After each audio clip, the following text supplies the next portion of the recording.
1965. This guitar was bought in 1965. That's the year it came out. It's a Barney Kessel, designed by the famous guitarist Barney Kessel, the jazz guitarist. I bought it because when I started playing recording sessions, Allen Toussaint wanted a real guitar. A box guitar, not one of those flat pieces of wood. See, this is just a piece of wood here. This ain't a guitar. But this is a guitar. It's a real guitar. You can play it without electricity. And this is the guitar that I use on a lot of recording sessions, because I went out and bought one because most of the producers at that time, they wanted a rhythm guitar, and to get the best rhythm guitar sound, you had to have like a real guitar to get that, because it sounds different from an electric guitar. Well, anyway, what's the next question? Let's talk about the neighborhood of the Dewdrop. The neighborhood of the Dewdrop was, the Dewdrop is situated right across the street from the housing projects. Well, during the heyday of the Dewdrop, the housing projects were a nice place to live, believe it or not. My grandmother and my grandfather lived in the projects. They were like the first tenants when they first built the projects. And the housing projects were really nice places to live back then, because you couldn't get into the housing projects unless you had the nuclear family, the husband and the wife. No single parent families in the housing project. That all changed, after civil rights and all that. But people said that's what led to the demise of the housing projects, when they start letting anybody and everybody live there.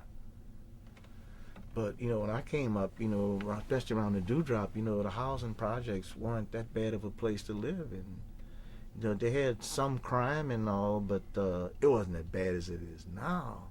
No way. But there were a lot of, people back in those days, they fought with their fists or with knives, they'd cut you or something, but you didn't have all these shootings and all these teenagers with guns back then, And if there's any altercation in the clubs like the Dewdrop, a fist fight would break out. You didn't see people pulling guns out, or maybe somebody had a pocket knife or something, and try to or break a glass, a bottle or something, and try to. But you didn't have all this proliferation of guns and AK-47s and all that stuff, If people had guns in those days, they would keep it hidden at their houses or something for protection, but they wouldn't bring it out in the street, Very few of them would. I don't know too many people who had guns back in those days, but the neighborhood around the Dewdrop was relatively safe. There was a whole bunch of businesses along the South Street. Besides the Dewdrop, you had Foster's Hotel down the street, the Fiesta Lounge, and you had Uncle Dan's Breakfast Place. You had the Robin Hood. You had Dorothy's Steakhouse. You had the Hunt's Varsity Lounge right around the corner. And you had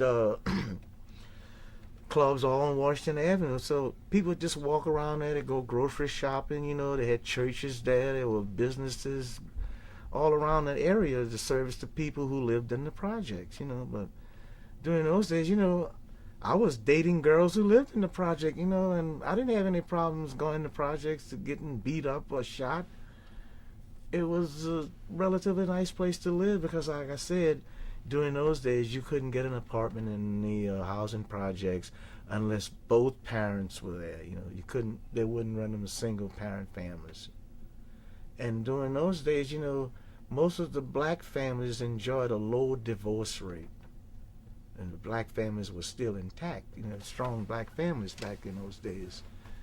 And the neighborhood around the Dewdrop wasn't that bad. And matter of fact, Frank Pena didn't live too far from the Dewdrop. And so did Big Joe Turner, And a lot of the people, worked there or played there, or they lived in the neighborhood, So it wasn't a bad place back then, but later on, especially now, I'm afraid to drive past there. That people might think I'm a white dude and shoot me. Because these young cats, they don't know if I'm black or white. Most of them think I'm white now. They confused me with Dr. John. Hey, ain't you Dr. John? I said, man, Dr. John's a white dude, man. How you gonna confuse me with him?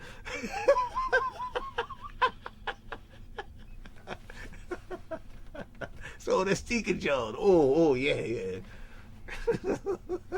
I'm sorry, I thought you was Dr. John. I said, Dr. John is a white man, brother. Anyway, but, the area around the Dewdrop, I mean, you could catch the bus and go to the Dewdrop. Some of the musicians would catch the bus, get off the bus with his guitar and his amp or his saxophone, walk down the street to the Dewdrop, make the gig. Someone bring the amplifier on the bus. I see someone have a whole set of drums on the bus. Get off the bus with his drums and come to the Dewdrop. You could catch the bus, all day, all night. The bus service was real good. You could catch a bus like 4 or 5 o'clock in the morning, 3 o'clock in the morning. There's always buses passing, streetcars, and people wasn't afraid, to catch the bus to go out. A lot of the dates I went out when I was a teenager was on the public service buses. I couldn't afford a car, and my dad said, "I ain't signing for none of y'all to get a car. When you get old enough to get a car, you get your own license."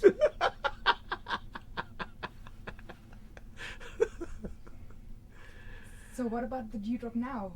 The Dewdrop now, well, the Dewdrop is still physically there, and the nephews of Frank Pena have plans, to resurrect the Dewdrop, but it's been a slow process, getting the money and all, because from what I hear from the city planning is that the area around the Dewdrop, those housing projects are going to be torn down. And I think Tulane, I don't know if I'm correct, but I heard that Tulane University bought all those projects up, and they're going to turn them into student residential places, for the students, dormitories and all. And there's the Flint Goodrich Hospital, Goodrich Hospital is still there, but it's mostly for senior citizens, like a place where they can stay. But when I was coming up, it was a Flint Goodrich, it was the black hospital, because we couldn't go to the white hospitals. You went to Charity Hospital, they had a black entrance and a white entrance, Even now, you see the lettering on the rooms at the hospital. You see C104 or you see W209. Well, the C and the W means colored and white,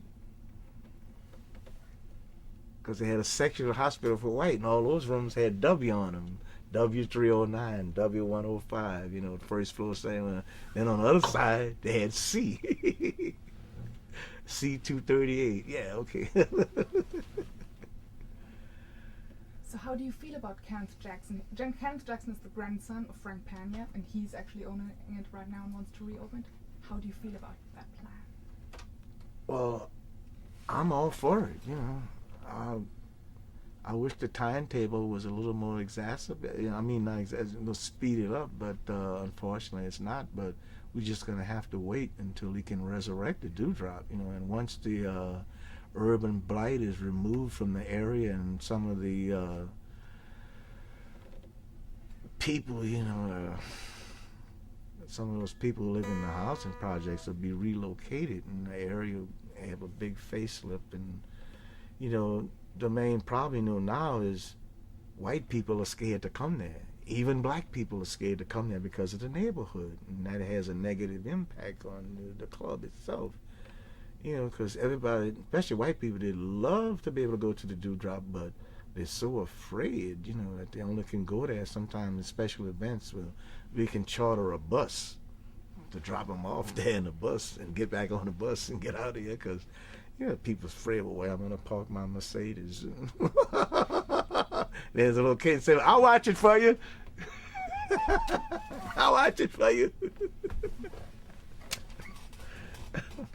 But, it's my fondest wish that, that the Dewdrop would be resurrected and the neighborhood would change like to kind of the way it used to be, where people are not afraid, to come in there and hang out there and patronize the business establishments in the area like they used to do. But it's just that fear factor that's really had the worst impact on the Dewdrop. But historically, I mean, it has a lot of curiosity. You know, people want to know what went on there, and is it still there? Can we see it? When are they gonna open it up again? Those kind of questions I can't answer. But you know, I just hope that he's successful in renovating the place and opening it up again, because it's a whole new world out here now. You know, from when the Dewdrop was in the 40s and 50s. And it's wide open, you know, for tourists, white people, black people, Asian. Everybody they heard about the Dewdrop. They want to go see what it's all about. You know, there have been plays written about the Dewdrop. I was in a play that Adult Wonk did, and it was centered around the Dewdrop. You know, he couldn't call it the Dewdrop, but he called the play Shangri-La. And it was all centered around stories of people, entertainers who played at the Dewdrop and who lived at the Dewdrop, because the Dewdrop had hotel rooms and some of the entertainers actually lived there, and others would come there, you know, as a place to stay while they were in New Orleans. Well, you know, if you did a concert, you couldn't stay at the Fairmont, so you go to the Dewdrop. You couldn't eat at Commander's Palace, so go to Duke of Chase. They got better food anyway. So who actually lived at the hotel upstairs? Oh, a lot of musicians, like trumpet player from Danny White's band, and the Guitar Slim lived there for a while, you know. And some entertainers that got stranded, they would stay there for a while until they got on their feet to move on. There was regulars, you know, people that rent about a week or about a month, you know. They had a special rate, you know. And there are actually people that actually lived there. You know, like I was saying, some musicians that actually lived there. And that's why there was all these stories going around of what went on in all those hotel rooms. And Earl King used to drill holes in it and be peeping, and he'd write about it in his column. Who's doing who? Who's making love? You said there were Polaroids taken at the Dewdrop Inn. Mm-hmm. Do you have any photos from that time too? I've got a Polaroid. I just showed it to what's her name there, Mm-hmm. but it's got my face cut out of it. My girlfriend did. She cut my picture out of the photograph and put it in a locket. And so now I got a picture and I got my face cut out of it. I'll show it to you. Yeah. Is there anything we haven't spoken about in regard to the Dewdrop Inn? Oh, well, just funny stories. You know, there's a zillion of them, like the one Earl King tells me about. I can't mention any names, but he said there were people making love in the hotel, and the guy next door, he knew the guy that was having sex in the room next door to his. So he knocks on the door. He said, "Hey man," he said, "don't make it sound so good." He said, "I'm in here all alone." If I'm saying, "Ooh, the guy knock on the door and say, "Hey man, don't make it sound so good." He said, "I'm in here all alone."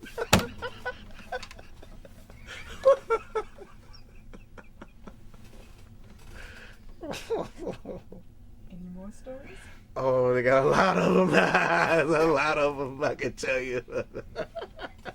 Some of them, you know, I can't say on camera. It'd be off the record. Be like Escarita, you know. Escarita was a female impersonator also, you know. Escarita used to play at the Dewdrop. Escarita lived at the Dewdrop, you know, for a while. And, you know, I was sitting in the restaurant, you know, drinking some coffee when Escarita comes and sits right next to me and leans over and says, "Deacon John, I want you to come up to my room. I need to talk to you." It's like that, and kept smiling at me. I said, "I got to go on a gig." SQ said, "I'm late right now." You know, Escarita was a big guy. You know, he's like 6'2", big muscles in his arm, a great big guy. You know, I mean, he'd punch you. You better watch out. He'd kill you. He'd be sissy whipped. Well, I was just a young guy, he looking at me, making eyes at me, and said, come up to my room. I said, wait, I gotta go, man. I'm late for a gig, man. I gotta get out of here.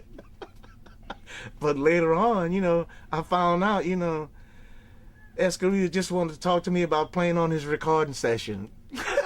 I just freaked out. Then I was playing guitar on the green door with Escarita. Tell me what's behind the green door.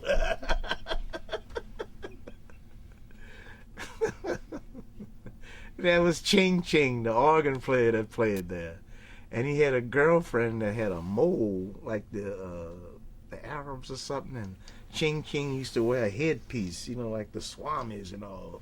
And he had earrings way back in the 50s, And he had a mustache, and he looked like a magician, and had his wife who looked like an Arab or something. She was like an exotic dancer. And Ching Ching was the band leader and the organ player in a house band. And one day, him and Frank got in an argument, while the show was going on. And Ching Ching took a glass, he had a drink in his glass, and threw it in Frank Peña's face. And Frank Peña threw it back at him. Threw it in his face.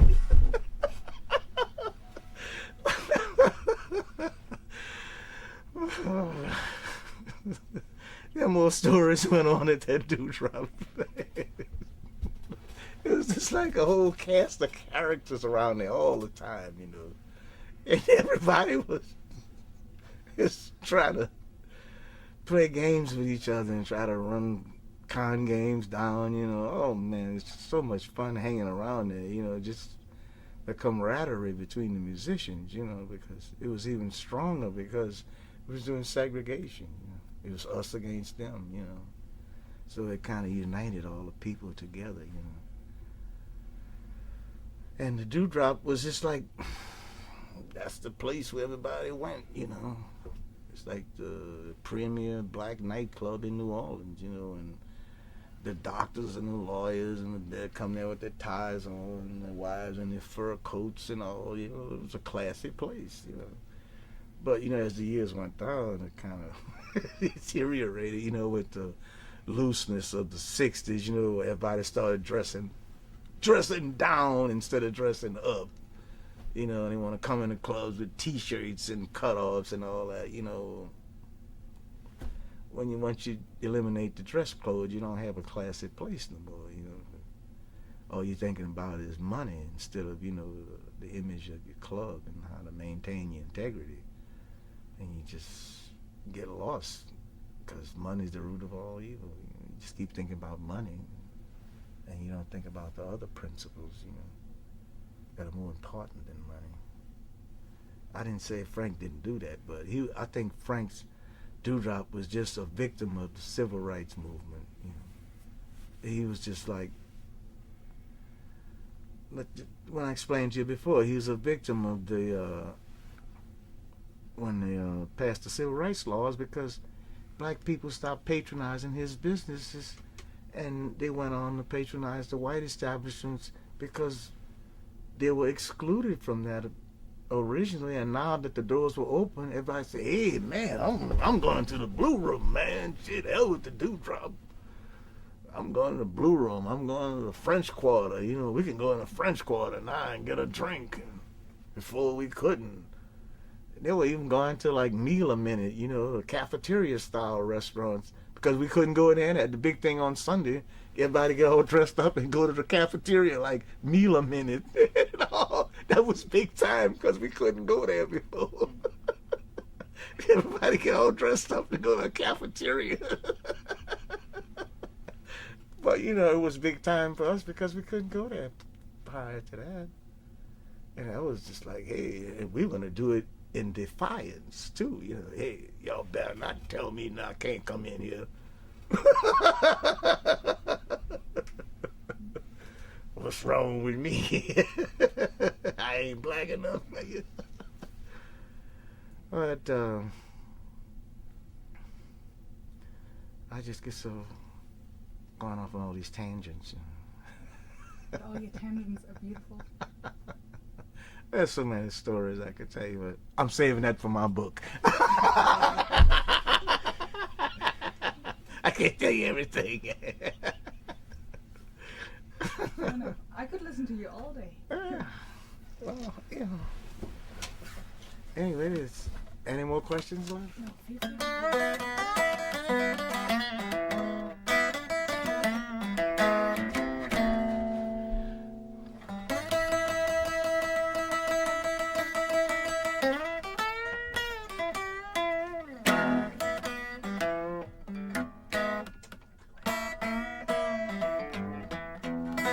That's all you want to know?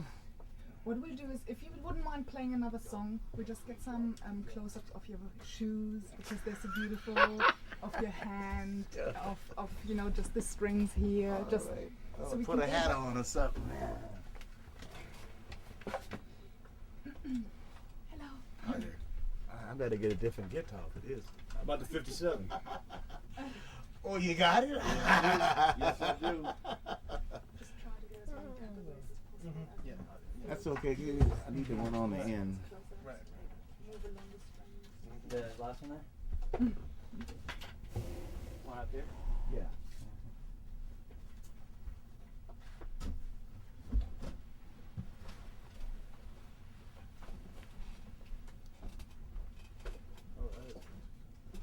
It's arch top. I'm going to put my sign here. Here we go. There it is. Oh, that's all right. I'm gonna play this one because Oh, all I don't right. have an amplifier. Oh, all right.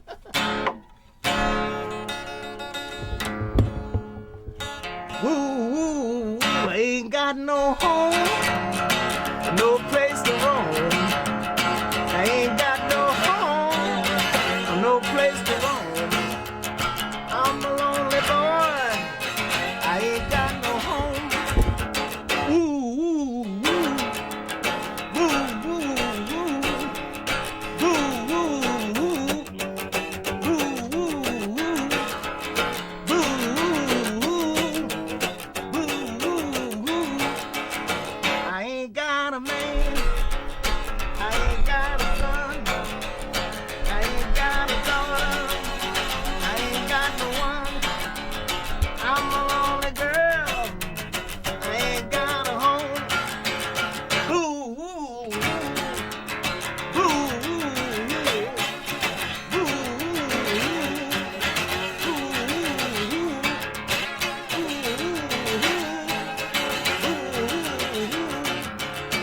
I ain't got a mother. I ain't got a father. I ain't got a sister. Not even a brother. I'm a lonely boy. I ain't got a home. Ooh,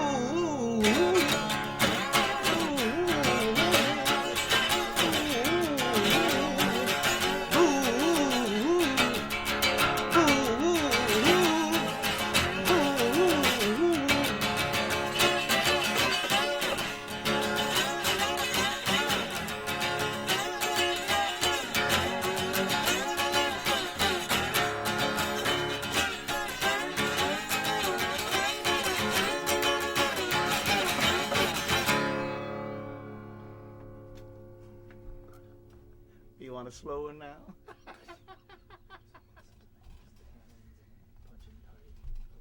If you could just sit, as you said before, with your foot up here, and I believe one was down, or was it Yeah, up? Yeah. down. If we just could get close-ups of the Some more feet? feet, actually. All right. I love the shoes. Ain't got no home, no place to roam. I ain't got no home, no place to roam. I'm a lonely boy. I ain't got a home. Ooh, ooh, ooh,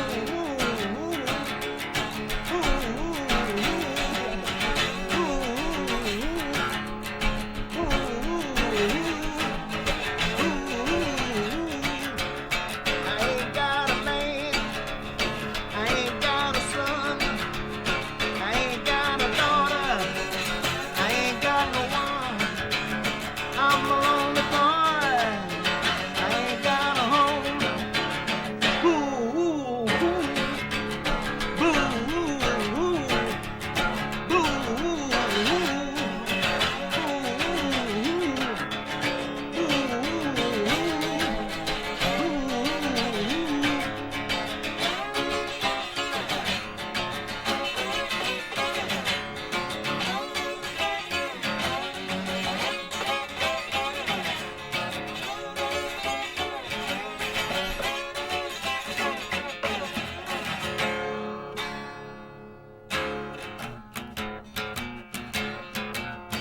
every day.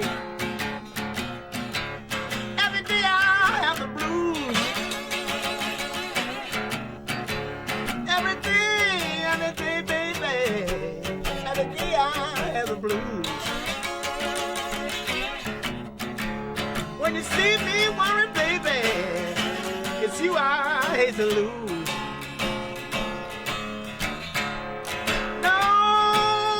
Nobody loves me. Nobody seems to care. No, nobody loves me. Nobody seems to care.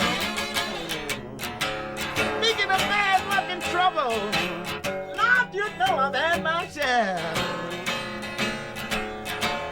I'm gonna pack my suitcase and move on down the line.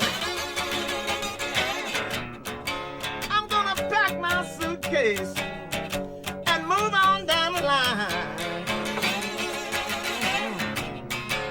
Well, there ain't nobody worrying and there ain't nobody crying. Every day, every day, every day, every day, every day, every day, baby. Every day I have the blues. When you see me worried, baby, it's you I hate to lose.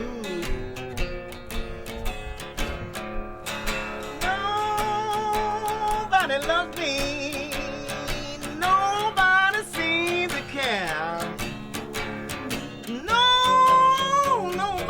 Me, nobody seems to care. Speaking of bad luck and trouble, Lord, you know I've had my share. Every day, every day, every day, every day, every day, every day, baby. Every day I have the blues. When you see me worried, baby, it's you I hate to lose. Oh, baby, can you ride with daddy tonight? Oh, baby, can you ride with daddy tonight? I want you to ride with me, baby, while the moon is shining bright. Oh, baby, won't you ride in my automobile? Oh, baby, won't you ride in my automobile? I want you to ride with me, baby. I want you behind my steering wheel.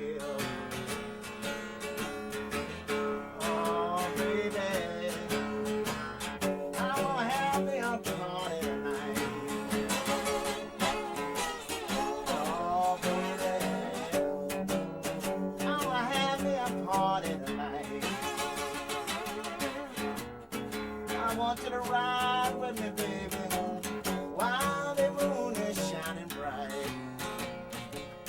All right.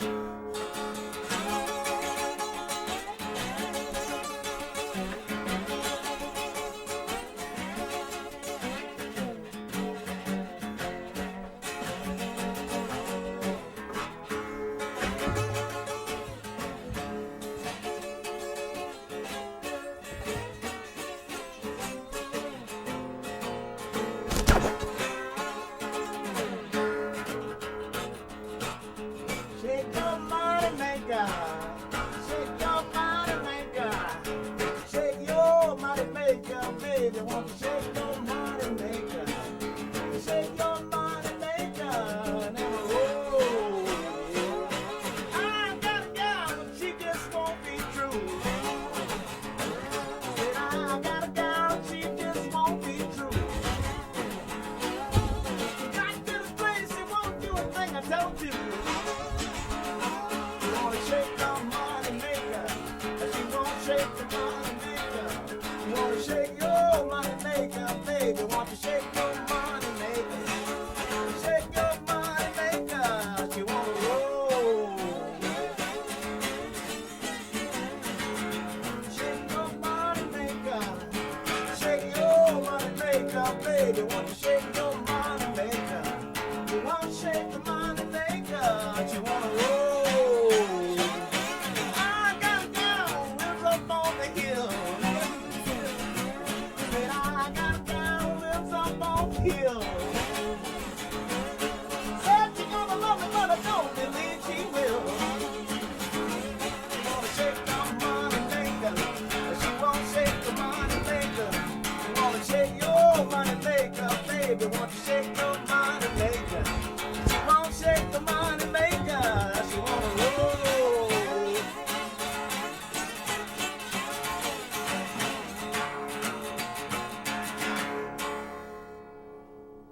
Woo! Let it roll.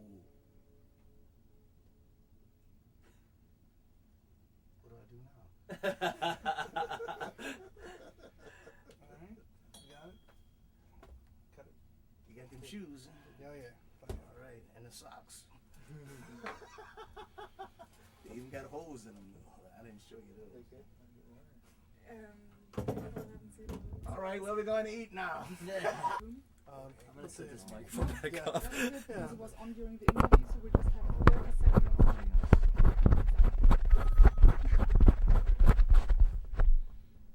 Point that back right over here where we had it.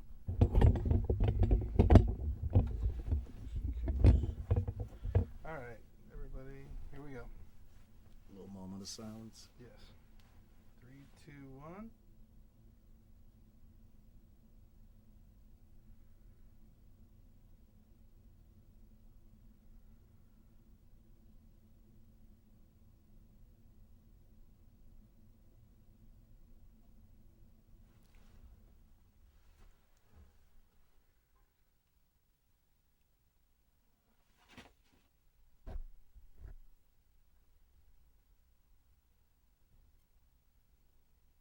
Minus 30.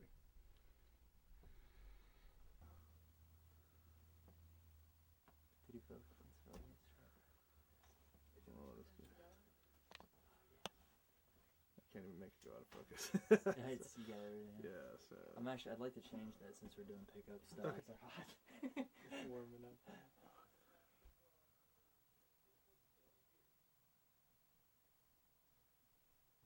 Hold everything for 10 seconds. Yeah. Now there's room. I can go either way. Like I said, I mean, we gotta be quiet. No. No. I can go either way. If it's too high, I can certainly go lower and vice versa.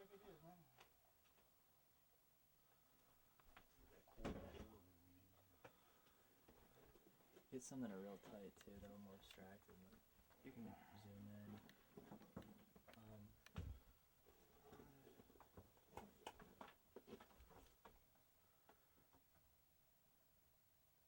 Does that focus at all?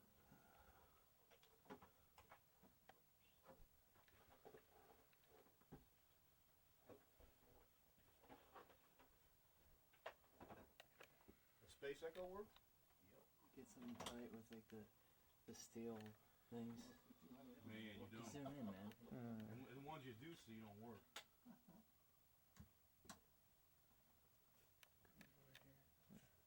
No, not you, just the camera. It was too centered. Punch in, light zoom on, in. It's on. I think the light's burnt out. The tube lighting up. Yeah. It's warming up. Catch one that's centered like here. Yeah, zoom in. Right there.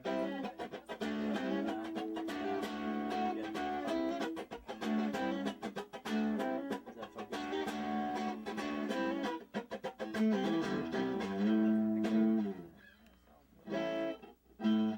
Zoom in. Out. Center.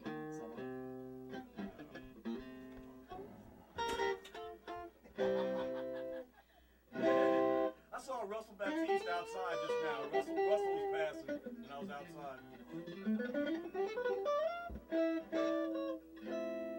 Okay. You can turn it off between shots.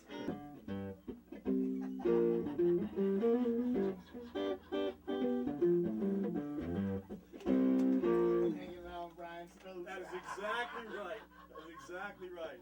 Yep.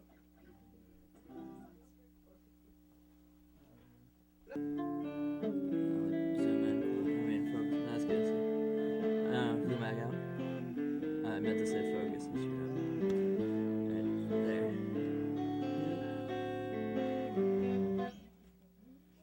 And what would he do? Okay. Made for a daydreaming boy. That's good. Because he's right, you know. I mean, whatever he tells us is right, you know. Good tighter.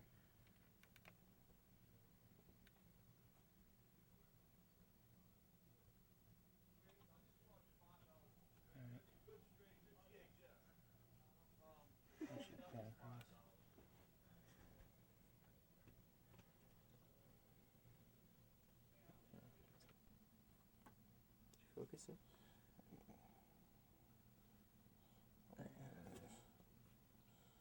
It's racked. That's what I like about this game. You can actually rack with Down a it. little bit. Yeah, no, that's fine. Too. Okay. Focus. It's not I'm just gonna focus on it. Hates focus. Yeah, I'm not a big focus guy. Tilt down. Let's see. Come zoom all the way out.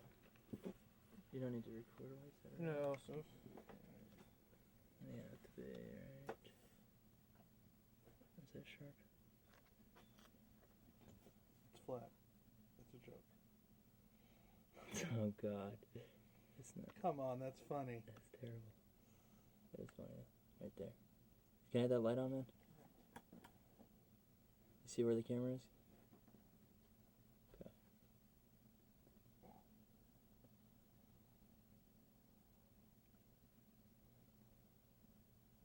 Move it.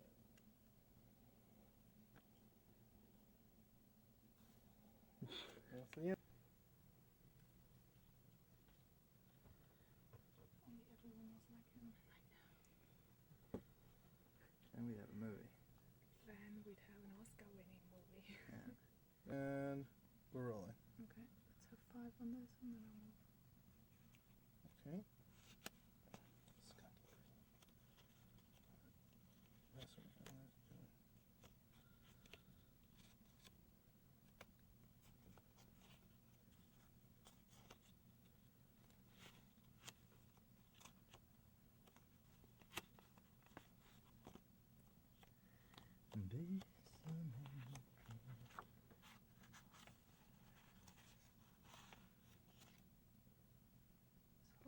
So, 5 seconds, movement, 5 seconds. Let's do the same with the other one. It's okay, will you both make a team? Here you go. Come down with the old camera. Okay. Okay, go ahead. Start flipping.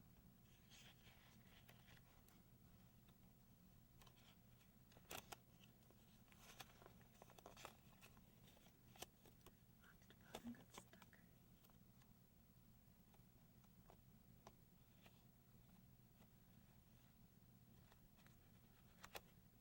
Bloody worms here again.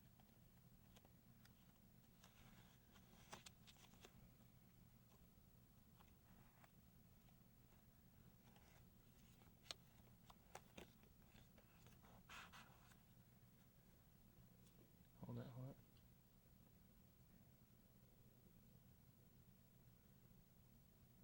Okay. Let me tilt this.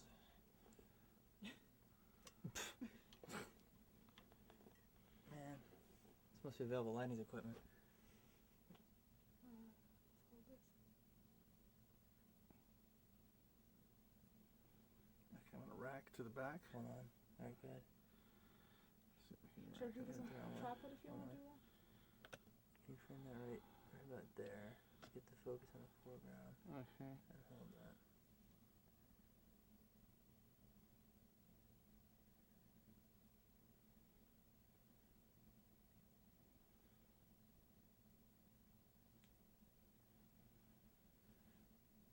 Okay.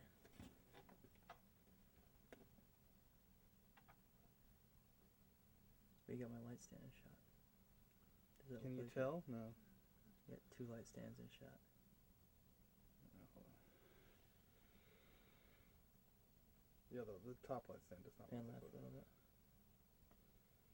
A little more. Good. Right there. A little more right. Right. A little less. Right there.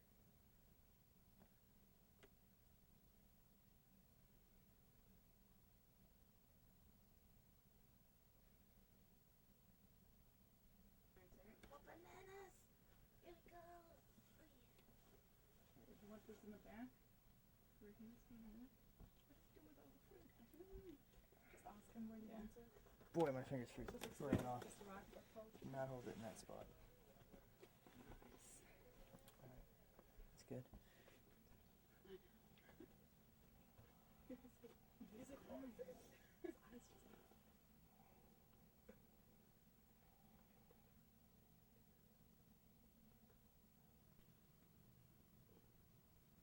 Looks like a row on actual lights.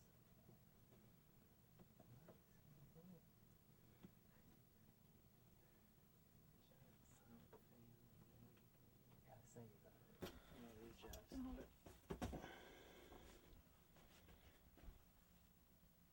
She's not in shot, is she? Uh-uh. The phone cord's in shot? Oh, phone chorus. It is, but don't worry about it. You can't tell, I don't think.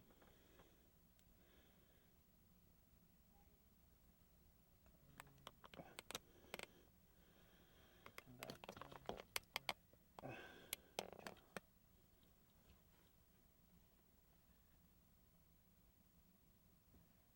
Focused?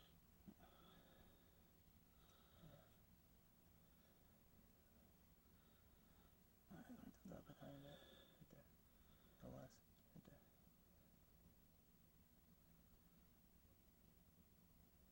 You recording? Yeah. Oh, okay. Good.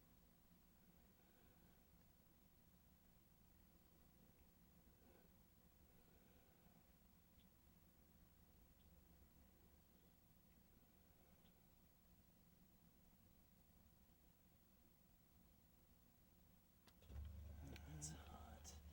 It is hot. Do we have... For the photo, we will need the sound background. Just with someone. Because he'll just say, oh, this is so and so, this Yeah. is so and so. And this is me not appearing. My boyfriend got mad. Oh, I just saw you, Jeff. Alright. Alright. Someone's in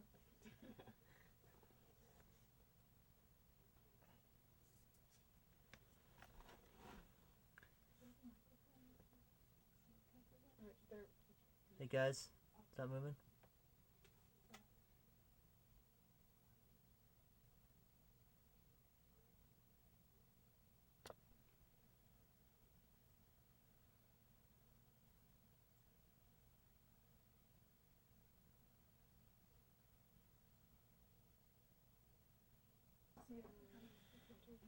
Oh wait, you're in shot, man. Your reflections in it. No, I am. Yeah, there you go. Am I out? Yep. Alright. You can put the net out.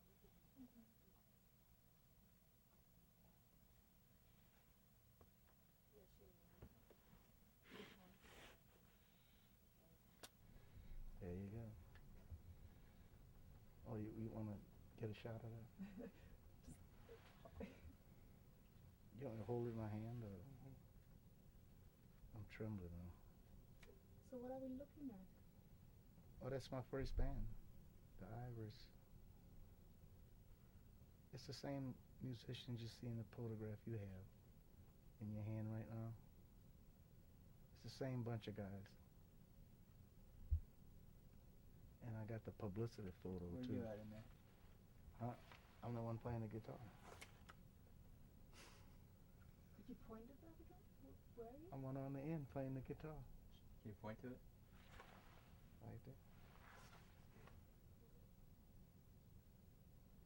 I'll show you the publicity photo with all the guys' pictures. I gave you a copy and the thing. Now. Do you want to know the history of the photograph now? I do. Okay, I'll tell you about this particular photograph at the Dewdrop. Was taken in 61. Here's the date on it, 4/8/61, at the Dewdrop Inn. I was performing an after show for a concert at the ILA Auditorium with Bobby Blue Bland, Joe Hinton, and Little Junior Parker. I was the opening act for that show at the Dewdrop. I mean, at the ILA Auditorium. I played the opening act as the opening act for Bobby Bland, Junior Parker, and Joe Hinton. They were on tour at the time promoting their latest records. I think it was the Driving Wheel that Junior Parker had out the time. My baby don't have to work. She don't have to rob and steal. I give everything she needs. I am a driving wheel. And Joe Hinton had Funny How Time Slips Away. And Bobby Blue Bland had Don't Cry No More and Stormy Monday out then. So they all came over to the Dewdrop because I played the Dewdrop after I played the concert, the opening act. We all went to the Dewdrop where I had to play for the nighttime engagement for the after party, kind of an after party, because after the show everybody came over to the Dewdrop and had another party. Cause I was playing at the Dewdrop that night, and in walks Bobby Bland, Joe Hinton, and Little Junior Parker. Well, Joe Hinton, the guy here in the white shirt, he's the guy that sings Funny How Time Slips Away. Got a real high-pitched voice. That was his big record back then. Well, anyway, he was contracted to sing with us that night. Frank Pena contracted him to sing with my band that night, but not Bobby Bland Parker. It was too expensive. I don't know. Anyway, we were backing up Joe Hinton, and Joe Hinton was singing his song, and he had part of his skit. He would go down, he'd take off his jacket, and he'd start working the floor, and he'd go to all of the tables and chairs, and he'd get the women in the place, and he said, I'm going to take you home, and I'll make you go, ow, ow, ow, and everybody just fall out laughing, you know. And then he had his road manager, his valet or everything. He'd be singing a song, Funny How Time Slips Away, and he'd get to the high note, slips on, then he'd fall out, bam, he just hit the floor, bam, on the ground. Everybody thought he fainted or something, you know. And his road manager, his valet or something came in, and he took some women's panties, he had a pink pair of panties, and he waved them in front of his face while he was on the ground. And then he jumped right up, bam, and everybody fell out. He said, oh, word, bam.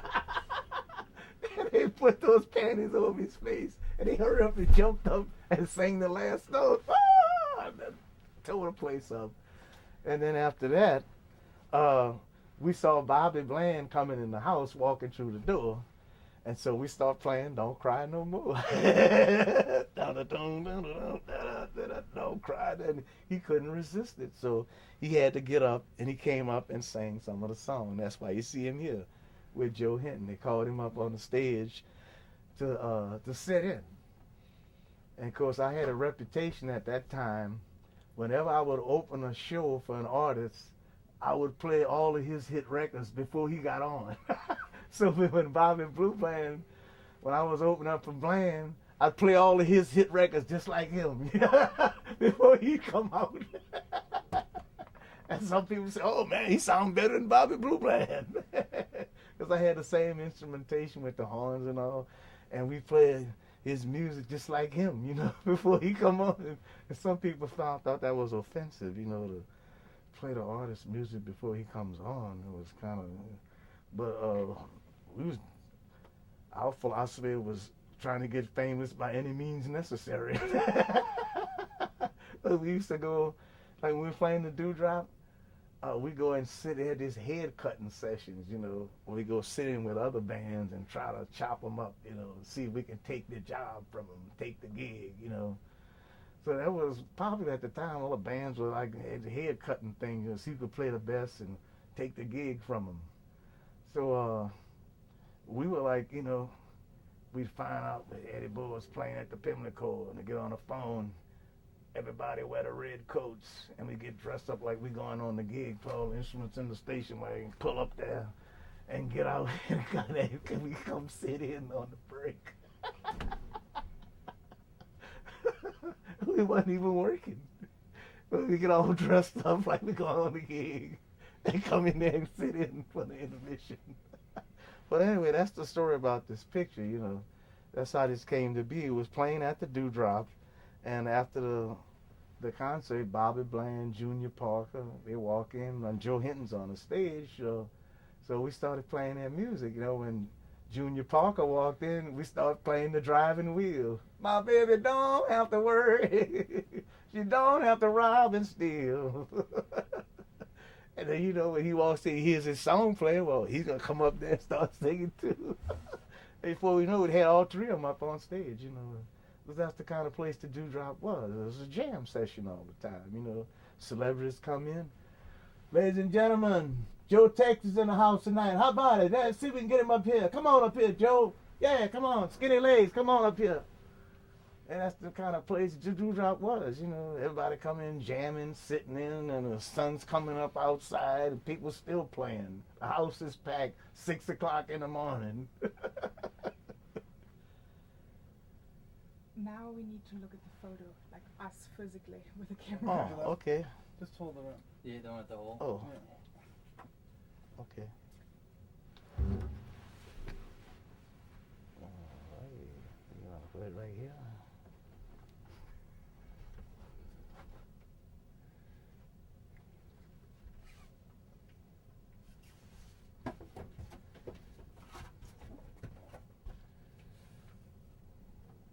Just point at the people again.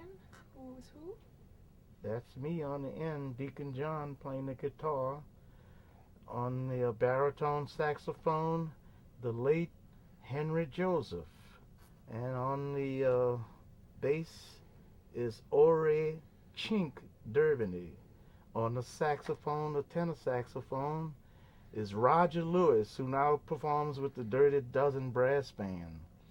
And, this one right here is Lionel Vincent. He's Reverend Lionel Vincent now. He's gave up music because he couldn't play anymore. He had problems blowing his horn, giving him headaches. But he's a minister right now, and he and I still remain friends till today. Henry Joseph is the one on the end, the baritone saxophone player, and he died a couple of years ago. But everyone else in the band, the drummer is Al Miller. You can't see him in this photo, but he was the drummer. And he originally played with Roy Brown on trumpet, and then he switched to drums and played with Professor Longhair. He's heard on Professor Longhair's recording of Bald Head. Al Miller played on the original version of Professor Longhair's Bald Head, and he can be heard singing, "You ain't got no hair." Bald head! That's Al Miller and them hollering in the background. Bald head! She ain't got no hair. And Al Miller came to me back in the late 50s. He was the oldest guy in the band, and I was the youngest. But anyway, we learned a lot from the older guys, from experience, because, they impart a lot of wisdom on the younger musicians. Anyway, Al Miller was the guy that gave me the name Deacon John. Al Miller, everybody was trying to figure out what we gonna call him, because the name of the band was the Ivors, and I stepped out as the front man, and they said, what we gonna call him? And he looked at me, and the cat said, oh, he looked like a deacon, man. Look at that hair, he's all cut down close, he got his tie on. He said, he looked just like a deacon. And Al Miller came up, because he played with Roy Brown. There's a line in the song Good Rockin' the Night that says, Deacon John, Elder Brown, two of the slickest cats in town. They'll be there just a wait and see, rocking and a stomping at the jamboree. I heard the news, there's good rocking tonight. Well, that's where the name Deacon John came from. He's a mythological character in the lyrics of the song. Deacon John and Elder Brown, two of the slickest cats in town. And once he said that, the whole band just broke out laughing. Oh, yeah, that's it, Deacon John. I said, man, don't name me that. He said, people going to think we got a gospel group. See, I won't be able to get my records played on radio. People think I'm a gospel singer with Deacon John. Everybody just even made them laugh even more. Ah! You know, and once you start using the name, you're stuck with it. Because the bottom line is, a guy told me a long time ago, he said, look, if I book the Ivers in here, nobody gonna know you playing. He said, well, I got to use Deacon John. He said, oh, nobody gonna know you playing here. It's as simple as that, you know. So once you built up the name, you stuck with it. And if you try to change it, you might have more problems because people want to know, are you Deacon John or are you somebody else, you know? And you're gonna be explaining that for. But anyway, it was a blessing in disguise because nowadays the name helps me to get weddings and funerals. So when people have a wedding, you know, hey, let's get Deacon John. You know, he can marry us. I'll tell you another funny story. I was playing at the Jazz Fest, you know, in the 80s. A guy walks up to me from the United Church of Christ in Modesto, California. He said, backstage, said, we're going to ordain you as a minister tonight. And you are now an official minister in the United Church of Christ in Modesto, California. And he gave me a certificate. He said, you can ordain other ministers.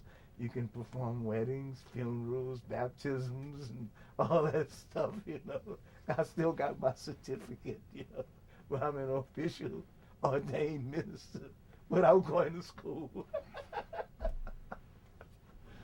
But anyway, it's a little funny story about Deacon John. But the name, you know, that's how I got the name. Somebody just tagged me with it, and I couldn't get rid of it. I didn't want it, you know, because that's like I said, well, people think we got a gospel group, man. And then I've been recorded under different names. My first record came out as Deacon John. The second one came out as Johnny Moore. And the third one came out as Deacon John Moore. So, you know, because the second record I cut, the guy was reluctant to release it under Deacon John because he said the same thing I said. I couldn't get it played because people think it's a gospel record. And so he put Johnny Moore on it. But, you know, after a while, you know, I can't get rid of it. So I just got to use it to the best of my advantage, you know. And it's really helped me because the name Deacon gives you a squeaky clean image, you know, so that you can play for all these high society functions and, you know, their parties and all because you got the perfect name, you know, for a wedding. Ooh, Deacon John, you know, he's playing for my wedding. Hey, well, that's, the name goes along with churches. And so what I thought was a curse was actually a blessing in disguise. And, you know, now I'm glad somebody did name me Deacon John because, you know, it opens a lot of doors for me now. And then it's unique because I can't think of too many other people who have the same name in show business. I mean, there's Elton John and John Deacon with the British group, but there's no Deacon John, at least that I know of. Okay, we still need to grab a Yeah, close-up we need the picture. of the other photo, but I think we're back on tape, aren't we? We This have one? 4 minutes. Okay. The other one. The Yeah. other one The other with a one? hole, actually. With a hole in it, So if yeah. I hold the Yeah. I'll put my head in that hole. Yeah.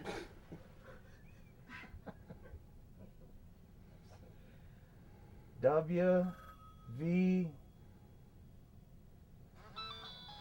7Z.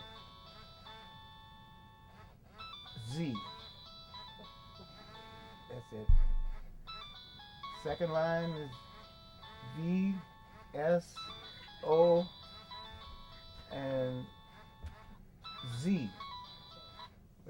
The third line, it's S V T and F. Yeah, that's it. You missed the last one. That's a. Oh, it's a S. I thought it was a F. Okay, what's the next line? Who's the first black man to see Jesus? Nicodemus. Let's see. What's 3 miles long and with an asshole at each end? St. Patrick's Day Parade. Let's see. Okay, let's have one All right. close up in your hands. All right. Like this? Or like this? Either, but that's fine. That's beautiful. Maybe just hold it as if you held a photograph. As in, Oh, with one Yeah. hand? Like this? that'll work. It looks like I'm out of the picture. That's what happens, you know. You get girlfriends want to cut your picture out the picture and put it in a locket, and now you can't find the picture because the locket's gone too. And so is the girlfriend. So I got nothing left but a picture with a hole in it. My bucket's got a hole in it. Just one single more time. Just point at the people in the photo. All right. Let's see. The missing link is me. Right in this hole right down there somewhere. Somebody chopped my head off. But that's me right there where the hole is. And right here is Bobby Blue Bland. And the guy in the white shirt is Joe Hinton. And the guy behind him is my saxophone player, Roger Lewis, who now plays with the Dirty Dozen Brass Band. And on this end, well, has almost chopped off his head, is Henry Joseph, the baritone saxophone player. And over here is Lionel Vincent, the alto saxophone player. And over here is our bass player, Ore Chink Durbany. So what's the date on that photograph? That photograph is April 8, 1961. The other one is a little earlier. That's 1960. But that was at the Pimlico Club. And this is at the Dewdrop. There you can see Dewdrop even on the top.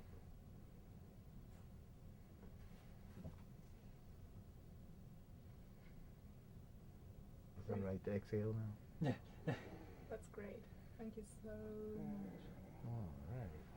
That's fantastic.